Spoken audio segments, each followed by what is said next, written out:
오토바이를 직접 취재하고 온 최다음 기자 나왔습니다. 어서 오세요. 안녕하세요. 네, 최 기자. 지금 뒤에 보이는 게 이 오토바이들인데요. 도대체 몇 대가 지나가는 건가요? 네, 제가 궁금해가지고 직접 세봤는데 네. 30분 동안 딱 106대가 지나갔습니다. 30분 동안. 네, 주말 낮 기준으로 한 오후 1시부터 한 1시 반까지 샜는데 와, 106대나 지나갔더라고요. 진짜 많이 지나가긴 하네요. 네. 이 많은 사람들이 다 어떻게 알고 오는 거죠, 여기를? 여기 같은 경우에는 이제 청라 하늘대교가 1월 5일에 개통이 됐거든요. 네. 개통 전에는 영종도랑 인천 본토, 내륙이랑 연결되는 다리가 두 개밖에 없었는데 인천대교랑 영종대교. 네. 근데 이 두 개 모두 고속도로여가지고 오토바이 출입이 아예 불가능했습니다. 그래서 청라 하늘대교는 일반 도로로 분류가 돼가지고 오토바이 출입이 가능해져서 그래서 오토바이를 모는 그런 라이더들이 많이 이 영종도, 청라 하늘대교 이쪽을 찾았습니다. 근데 이게 유명한가 봐요. 오토바이 타는 사람들 중에서 영종대교에 새로운 대교가 뚫렸다. 서로 좀 정보 공유도 하고 하나 보죠? 네, 맞습니다. 그래서 제가 오토바이 라이더들이 가입하는 그 카페에 가입을 했는데요. 네. 거기에서도 이제 영종대교 라이딩 인증샷 이런 것도 좀 많이 올라왔습니다. 직접 라이더분들한테 물어보니까 네. 이게 새로 영종도라는 그런 여행지가 생겼다 이렇게 얘기를 하더라고요. 과거에는 배를 타고 갈 수밖에 없었는데 아니면 탑차에다가 오토바이를 실어서 갈 수밖에 없었는데 이렇게 경치가 좋지 않습니까? 그쵸. 화창한 날에 네. 라이딩을 할 수 있으니까 많은 라이더들이 몰리고 있다 얘기를 하더라고요.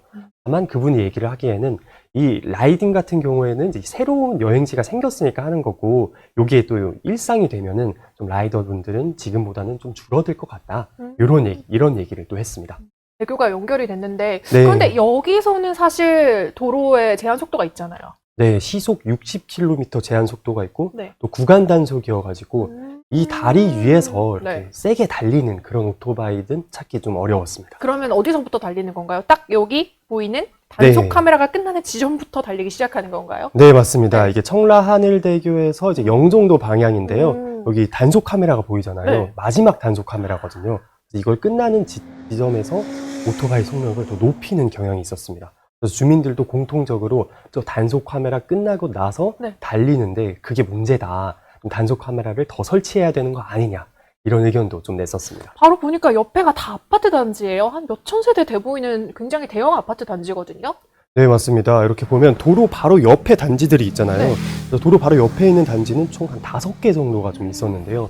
공통적으로 주민 한 10분 정도를 인터뷰했는데 모든 분들이 오토바이 소음이 심하다고 할 정도로 이 아파트의 소음 공해가 심각한 수준이었습니다. 사실 저희가 이제 방송 카메라를 들이대면은 이게 데시벨을 많이 높여서 내보낼 수가 없기 때문에 좀 그렇게 심한 거 아닌가 싶을 수도 있는데 실제로 들어보면 엄청 심한 거죠, 이게. 네, 실제로 들어보면 매우 네. 심각한데요. 방음벽을 물론 설치를 했는데 네. 한 3에서 4m 정도로 좀 매우 낮은 편이고 그리고 도로랑 아파트랑 직선 거리로 한 20m 정도밖에 안 되거든요. 되게 가깝네요. 그래가지고 바로 옆에 있는 아파트 같은 경우에는 주민들이 이런 불편이 컸습니다.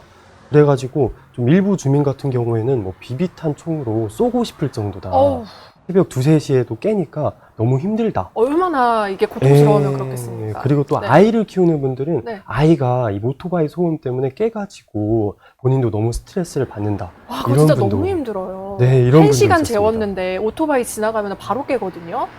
오늘 날씨 좋아서 거실 창문 이만큼만 열어놨는데도 그 우웅하는 소리가 너무 커가지고 애기가 막 깨고 그랬거든요. 아이가 깨기도 하고 낮잠 잘 때.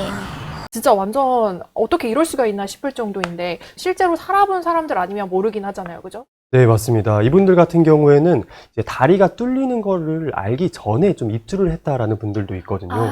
그래서 이렇게 오토바이 소음이 심한 줄 알고 입주했으면은 좀 덜 억울한데 네. 평온했는데 오토바이 소음이 심해지니까 좀 일상이 파괴된 것 같다 이런 얘기를 또 했습니다. 또 어떤 주민 같은 경우에는 이제 6월 지방선거가 다가오잖아요. 네. 이 오토바이를 통행 금지시키는 시의원이나 아니면 구청장이 당선될 것 같다라고 개인의 사견을 또 표출하기도 했습니다. 아, 이게 금지를 시킬 수도 있나 보죠? 금지를 시키기에는 좀 매우 어렵습니다. 왜냐하면 일반 도로로 분류가 되어 있어가지고 뭐 법적으로 오토바이가 다닐 수 있거든요. 그래서 이거는 오토바이 라이더들의 일종의 권리라고 볼 수 있습니다. 그래서 이 오토바이 라이더의 권리를 또 지켜주면서 또 이 주민들의 이런 소음 침해를 당하지 않을 권리도 좀 지켜주는 그런 방안으로 좀 개선이 되어야 하지 않나 싶었습니다. 근데 이게 소음 측정을 해보면 어느 데시벨 이상으로는 못 다니게 되어 있잖아요. 지금 소음 기준이 최대 200만 원 과태료가 나오고 있거든요. 네, 이게 오토바이가 기종이랑 연식이랑 그리고 배기량에 따라서 소음 기준이 다 다릅니다. 아, 그래요? 근데 절대치가 있는데요. 최대 105데시벨 이상을 넘으면은 무조건적으로 이제 불법, 그래서 과태료 처분을 받게 되는데요. 이 105데시벨 하면은 좀 체감이 안 될 수가 있는데 네. 헬리콥터 소음이 있잖아요. 헬리콥터 이착륙 소리가 한 105데시벨 정도 된다고 봅니다. 진짜 크거든요. 네, 매우 큽니다. 그래가지고 최대 200만 원인데 이 같은 경우에는 소음 기준으로만 놓고 봤을 때 4데시벨 이상 초과를 하게 되면은 100만 원 처분을 받게 되고 소음기가 있는데 이 소음기를 빼는 경우에는 또 추가로 100만 원 처분을 받게 돼가지고 최대 200만 원의 과태료 이런 수치가 나온 겁니다. 소음기를 빼는 오토바이들도 있나요?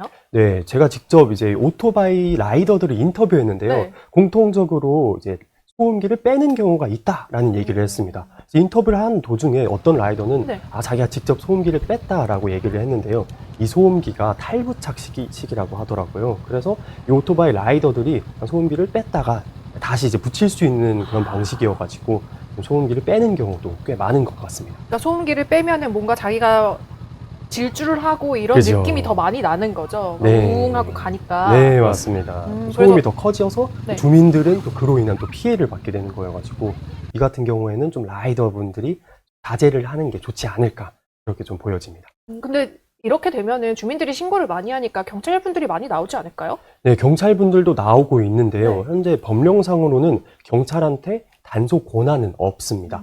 불법 개조 단속 권한만 있고 소음 같은 경우에는 여기 노란색 옷 입은 분들이 다 구청 직원인데요. 구청에서 그래서 나와야 되는 구청과 경찰이 또 합동 단속을 해야 돼가지고 이 양측 간에 좀 일정도 좀 조율을 해야 되고 이런 문제도 좀 있습니다. 쉽게 단속할 수 없는 상황이긴 하네요. 네, 맞습니다. 또 이때도 저희가 단속을 원래 2시간 하려고 예정이 되어 있었는데 네. 1시간밖에 못 했는데요.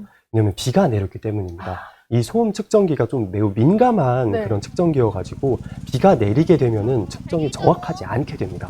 그래가지고 빗소리가 구청 직원한테 툭툭툭툭 들어가니까. 네, 맞습니다. 네. 그런 것도 있고 젖게 되면은 또 소음 측정을 하기가 좀 어렵다고 하더라고요. 네. 그래서 비가 오는 상태에서 소음 측정을 하면은 그 측정된 수치는 법적인 효력이 없다라고 얘기를 합니다. 그래가지고 또 1시간밖에 하지를 못했습니다. 물리적인 한계도 좀 있습니다. 그러네요. 1시간 하니까 한 몇 명 정도 걸리던가요? 3명이 적발이 됐는데 이것도 조금 복잡한 게 네. 기준 소음보다 0.5에서 1데시벨 초과가 됐습니다. 그래서 적발이 됐는데 처벌은 하지를 못했어요. 왜냐하면은 여기가 도로에서 이렇게 측정을 하잖아요. 네. 그래서 구청 직원이 말하는 거에 따르면은 도로에서 측정하니까 다른 차량이랑 다른 오토바이 소음도 좀 들어가가지고 그 초과 수치가 미미하면은 경고 조치, 훈방 조치 정도를 한다라고 했습니다. 그래서 3명 모두 0.5에서 1데시벨 초과했습니다. 그래서 이 점검을 좀 받아라 이렇게 얘기를 하고 이제 보내줬습니다. 사실 이제 봄꽃 피고 날씨 더 좋아지고 하면 라이더분들이 더 많이 오실 것 같은데 맞습니다. 오는 게 뭐가 문제입니까? 너무 빨리 달리고 소음 공해를 유발하니까 문제 아니에요? 그렇죠. 네. 심지어 술 먹고 오시는 분들도 있었다면. 네, 맞습니다. 네. 경찰도 음주 단속을 같이 했는데요. 20대 남성분이 또 음주 단속에 걸렸습니다. 무려 소주 2병을 마시고 운전을 했다고 하더라고요. 네. 그래서 제가 옆에서 또 취재를 하는데 술 냄새가 진동했습니다. 네, 이럴 정도로 지금 관리가 잘 안 되고 사람들이 너무 불편을 많이 겪고 하니까 좀 이제 관리가 돼야 될 것 같은데 최다은 기자 보도 나간 이후에 변화가 있었나요? 네, 제가 보도가 나간 이후에 변화는 이제 딱히 이제 찾지는 못했는데 네. 제가 취재를 하면서 네. 이제 또 계속 취재를 하다 보니까 구청 같은 경우에서는 좀 대책을 또 마련을 하고 있다 이런 얘기를 들을 수 있었습니다. 구청장도 인터뷰를 할 수 있었는데요. 단속 카메라가 있잖아요. 네. 단속 카메라를 끝나고 나서 달리는데 그러면 단속 카메라를 추가로 2대를 더 설치를 하겠다라고 했습니다. 확실히 또 단속 카메라가 또 실효적이다라고 생각이 드는 게 일부 라이더들이 단속 카메라가 끝나고 나서 질주를 하는 그런 경향이 있더라고요. 역설적으로는 이 단속 카메라의 효과가 좋다 네. 이렇게 볼 수 있는 그러네요. 측면이잖아요. 그래가지고 단속 카메라를 좀 더 촘촘하게 설치를 하게 된다면은 이런 소음 피해도 어느 정도 줄일 수 있지 않을까 그렇게 생각됩니다. 최소한 저 아파트 단지 끝나는 데까지만이라도 단속 카메라를 좀 많이 넣으면 주민들 네, 맞습니다. 불편이 확 줄어들긴 하겠네요. 네, 그래가지고 주민분들도 이제 네. 대책을 또 마련을 해야 된다고 생각을 해서 단속 카메라를 빨리 설치를 해달라 이런 민원을 지자체에 넣고 있다고 합니다. 오늘 현장 카메라 최다은 기자 취재 덕분에 주민들의 불편이 좀 많이 덜어질 것 같습니다. 오늘 나와주셔서 감사합니다. 네, 감사합니다. 카카오톡에서 채널A 제보 검색해 주시고 현장 카메라 팀 불러주시면 저희가 출동하겠습니다.